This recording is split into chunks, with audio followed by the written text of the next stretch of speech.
আসসালামু আলাইকুম। থিঙ্কসের পক্ষ থেকে সবাইকে স্বাগতম।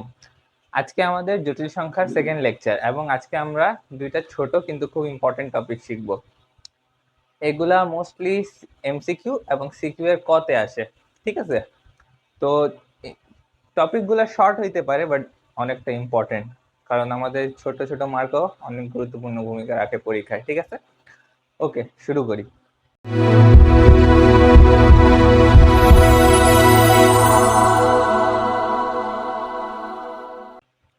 তো আজকে আমরা যে দুইটা টপিক শিখব সেটার মধ্যে প্রথমটা হচ্ছে পোলার আকারে প্রকাশ, একটি জটিল সংখ্যাকে কিভাবে পোলার আকারে প্রকাশ করা যায়, এবং এ প্লাস আইবি মানে আদর্শ জটিল সংখ্যার ফরম্যাটে কিভাবে প্রকাশ করা যায়। তো প্রথমে যেটা দেখব সেটা হচ্ছে পোলার আকারে প্রকাশ। পোলার আকারে প্রকাশ। এখন যদি তোমরা প্রথম লেকচার করে থাকো তাহলে তোমরা জানবে যে একটি জটিল সংখ্যা যদি এ প্লাস আইবি হয় তাহলে এর মডুলাস হবে রুট এ স্কোয়ার প্লাস বি স্কোয়ার, মানে বাস্তব অংশের স্কোয়ার প্লাস কাল্পনিক অংশের স্কোয়ার। আই আমরা নিই না, শুধু শখটা নিব আই এর। এবং আর্গুমেন্ট হবে tan ইনভার্স বি বাই এ। এটা প্রথম চতুর্ভাগে, কারণ বাস্তব অংশ ধনাত্মক এবং কাল্পনিক অংশ ধনাত্মক, ঠিক আছে?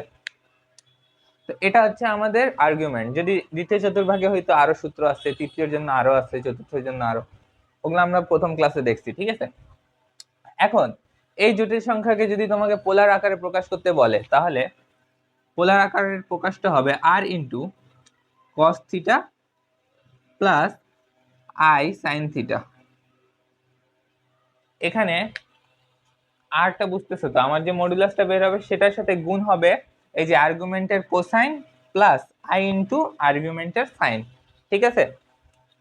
এখন এই জিনিসটা যেটা আছে না, cos theta plus i sine theta, এটাকে এভাবেও লেখা হয় e to the power i theta, আরটা সামনে। মানে এই জিনিসটা শর্টকাট এভাবে যদি লিখি তাহলে এটা দিয়েও এই জিনিসটাই বুঝাবে যে e to the power i theta এটা সমান হইলো cos theta plus i sine theta, ঠিক আছে?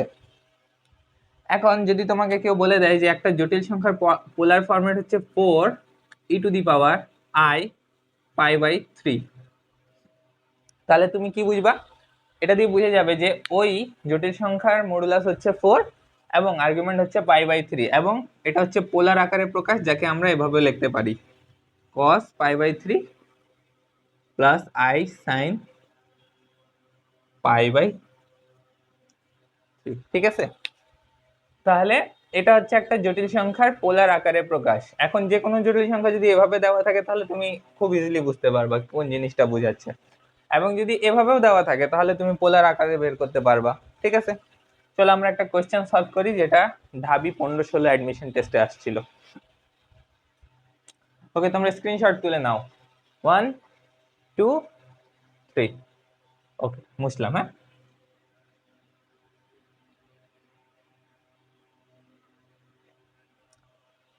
সো আমাদের কোয়েশ্চেনটা হচ্ছে 1 minus i divided by 1 minus i divided by 1 plus i.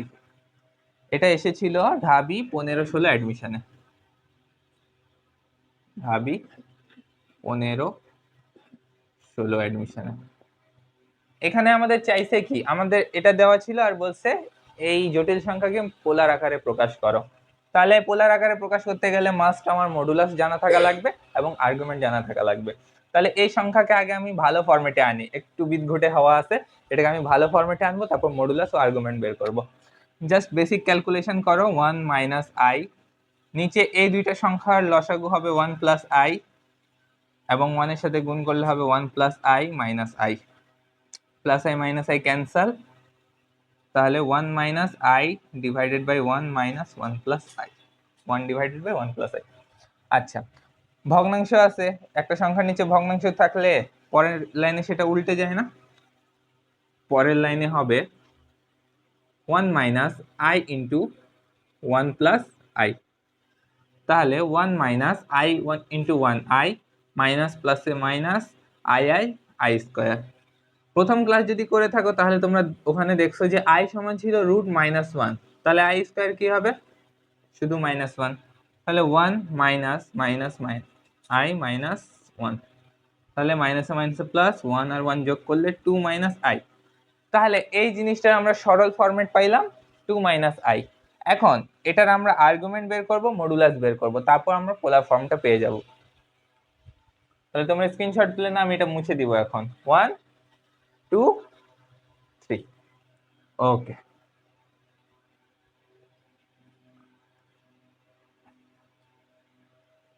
তাহলে আমরা সরল ফর্মটা কি পেলাম, 2 - i। এটার আমাকে এখন পোলার আকারে প্রকাশ করতে হবে। তাহলে এর মডুলাসটা কি হবে, √2² প্লাস -1 স্কয়ার, এবং আর্গুমেন্ট কি হবে, এটা কোন চতুর্ভাগে, দেখো বাস্তব অংশ প্লাস কাল্পনিক অংশ মাইনাস, মানে প্লাস মাইনাস চতুর্থ চতুর্ভাগে। চতুর্থ চতুর্ভাগের জন্য আমাদের ফর্মুলা হচ্ছে -tan−1 b/a, মানে b এর জায়গা হচ্ছে 1, a এর জায়গা হবে 2। এখন অনেকে বলতে পারো এখানে তো -1 হবে b এর মান, আপনি 1 কেন নিলেন? কারণ হচ্ছে এই মাইনাস প্লাসের জন্য যত ঝামেলা, যে চতুর্ভাগের কথা বললাম না, ওটার জন্যই তো আমি মাইনাস দিছি। তাই এখানে শুধু যে ব্র্যাকেটের ভিতর লিখি না, আমরা পিওর ভ্যালুটা লিখি, ঠিক আছে? তাহলে দেখো মডুলাস আর্গুমেন্ট বের করা শেষ। তোমরা চাইলে এর মানটা ক্যালকুলেটরে দিয়ে দেখতে পারো। আচ্ছা, যদি মডুলাস আর্গুমেন্ট পাই যাই, তাহলে আমাদের পোলার আকার কি হবে, r into cos theta plus i sin theta, তাই না? এখন মানগুলো বসাই দাও। আর এর মান কত হচ্ছে এখানে, 4 + 1 √5, তাহলে √5 into cos theta plus i sin theta. এখন এখানে থিটার জায়গায় এটা বসানো ছিল, কিন্তু আমি বসাইনি, কারণ বসাইলে খুব বিদঘুটে দেখাবে, তাই না? আমি এখানে থিটাই রাখলাম এবং আলাদা করে বলে দিলাম, যেখানে থিটা ইকুয়াল টু -tan−1/2। এটা হচ্ছে আমার পোলার আকারে প্রকাশ, খুব বেশি ইজি।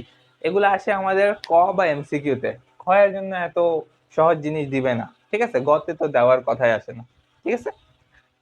ওকে, তোমরা তুলে নাও 1 2 3, ওকে, মুছলাম। আমরা আমাদের নেক্সট টপিকে মুভ করব।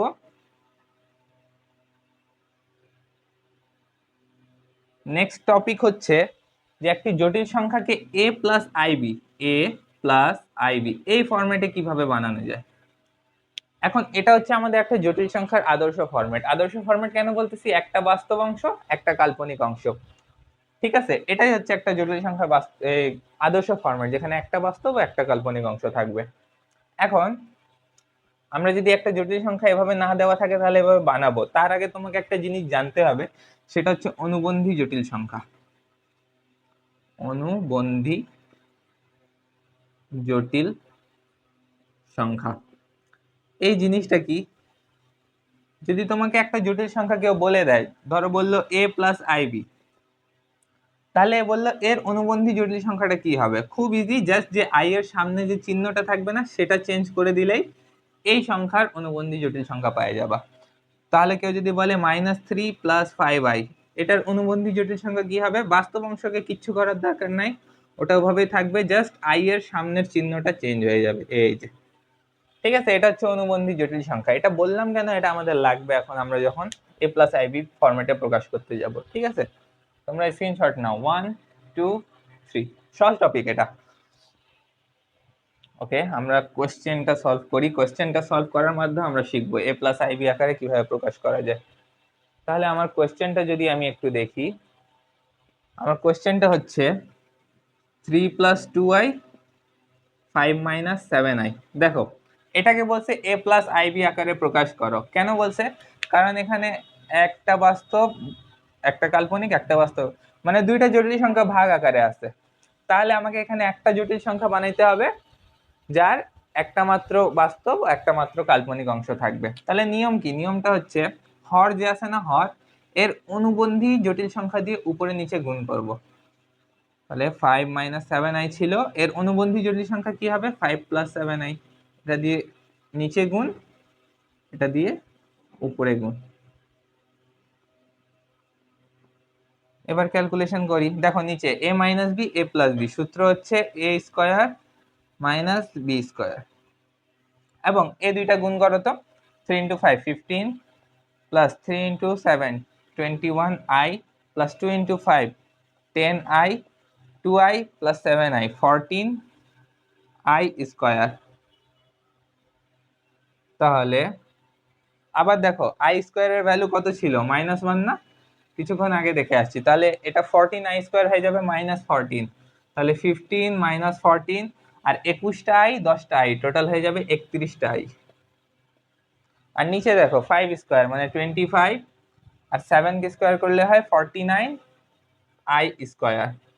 তাহলে পরের লাইনে যদি আমরা দেখি 15 থেকে 14 গেল 1 31i, আর এদিকে দেখো 25, এই 49i স্কোয়ার এটা কি হবে, 49 ইন্টু আই স্কোয়ার মানে 49 এর সাথে -1 গুণ, -49, মাইনাসে মাইনাসে প্লাস 49, তাহলে 1 প্লাস 31i ডিভাইডেড বাই 74।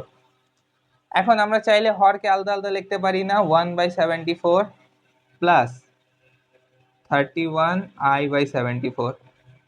এখন এই আই কে যদি এখানে না লিখে সামনে লিখি কোনো সমস্যা নাই, দেখো হয়ে গেল, এটা হচ্ছে আমার এ, এই যে আই, এই যে এটা হচ্ছে আমার b, a plus i b format, খুব ইজিলি হয়ে গেছে তাই না? তাহলে কোনো একটা জটিল সংখ্যা দেওয়া থাকলে এখন থেকে তুমি খুব সহজেই ওটাকে এ প্লাস আইবি ফরম্যাটে প্রকাশ করতে পারবা। এটাও আসে আমাদের এমসিকিউতে, আর না হলে সিকিউ এর কতে। খ বা গ টাইপের জিনিসপত্রগুলো এখনো আমরা স্টার্ট করিনি, প্রথম দুইটা ক্লাসে আমরা জাস্ট বেসিক গুলো দেখলাম যেগুলো ক বা এমসিকিউতে আসতে পারে, এবং পরের ক্লাস থেকে আমরা ইনশাল্লাহ বড় বড় টাইপের যেগুলো সিকিউর খ বা গতে আসতে পারে, প্রমাণ আছে, বর্গমূল নির্ণয়, ঘনমূল নির্ণয়, সেগুলো আমরা শিখবো। তখন পর্যন্ত সবাই ভালো থাকো, সুস্থ থাকো, আল্লাহ হাফেজ।